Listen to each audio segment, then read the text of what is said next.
Jæja, Óskar. Það lágu Danir í því. Hvað að gerast? Bara algjörlega frábær frammistaði okkar menn. Og við sáum þetta í fyrri hálfleika móti Eistónum. Bara sömu orku og sömu baráttu og spila þann leikstíl sem hentar okkur rosalega vel. Og í þessum leik sáum við bara 40 mínútur af því. Og við erum bara með rosalega sterkt lið. Orka, mann verður hugsað til orkustiks þegar maður horfir á þetta lið spila. Síðustu 2 leikir, eiginlega síðustu 3 leikir, það var rosalega orka komandi inn í leikinn. En svo einhvern veginn virðist það aðeins í kringum hálfleikinn dempast niður. Þeir náðu flugi aftur í dag. Hver er galdurinn? Við náttúrulega bara reyndum að læra síðasta leik. Og það sem við tölum við í hálfleik var bara það. Við erum búin að falla á því prófi að koma og flatir inn í seinni hálfleikinn. Og við þurfum bara að halda áfram. Við erum alltaf litlir, við erum alltaf hálfgerðir underdogs og það er bara mentality sem við verðum að hafa.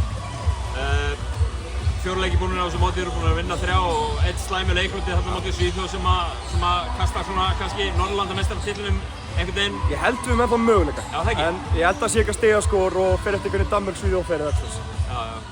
En þetta er sjálfsögðu talaðu sem æfingabót, skilur þó þetta sé Norðurlandamót og það sé bikar og allt það.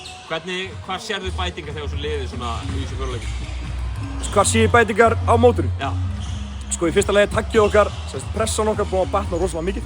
Við erum farin að gera það bara mjög konsistently í gennum leikinn að vera mæta en bara leið að grípa boltan og það lokar svo rosalega á þessi hraðahlaup sem hinn er að fá.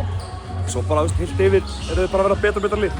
Við erum ennþá að vinna í að kikka honum aðeins betur út á réttum tímum og allt það en 16 ára strákar sem eru bara að bæta sér fálan rætt og eru að taka við öllum skilabóðum sem við gjöfum og bara executa. Klárlega með ákveðin hálfgerða sundkall í benunni í þessum síðustu leikjum.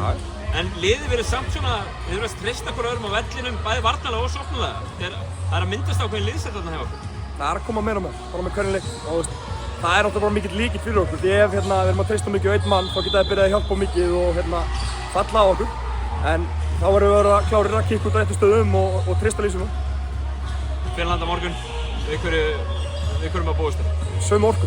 Og bara sömum baráttu og við eigum að taka þá með frammistöðninga til en bara mætum við þann leik og vennum ekki neitt. Kæra þakkir Óskar og gangi ykkur vel á morgun. Takk.